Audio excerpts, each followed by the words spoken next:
استهداف دبابة.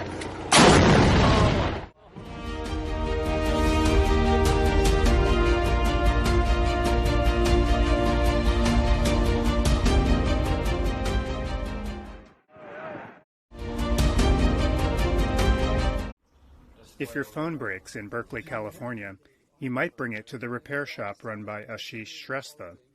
An avid tinkerer since age 14, he says his job is getting harder.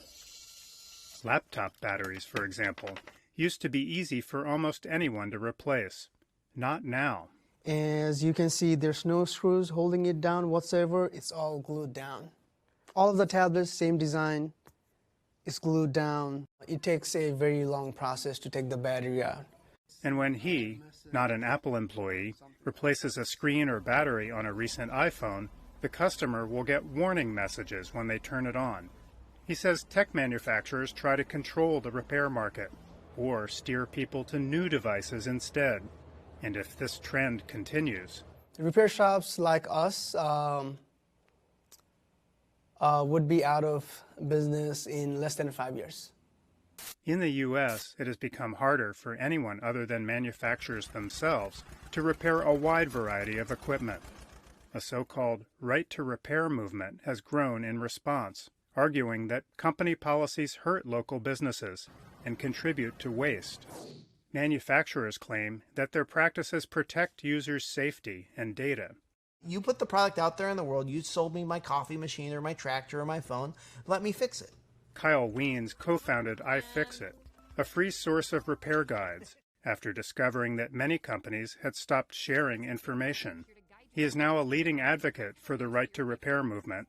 The idea of right to repair is based on laws that we have for automobiles. Massachusetts most recently passed an auto right to repair law that says that local mechanics should have access to the same information that the car dealerships have. So if you have a Ford F-150, you can take it to the local mechanic or you can take it to the Ford dealer. You have a choice. Last week, right to repair gained a powerful new ally. Without healthy competition, big players can change and charge whatever they want.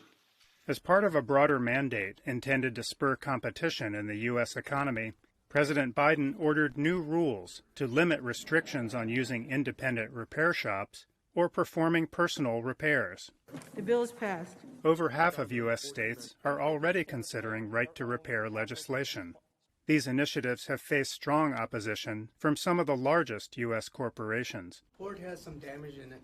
It's too early to know the impact new rules may have on the devices people depend on, but Kyle Wiens is hopeful. I'm optimistic that with an executive order like this or with legislation that will set the stage for a new era of product longevity. Hopefully that will return a little bit of the soul that we've been missing to the objects in our lives. Matt Dibble for VOA News, Berkeley, California.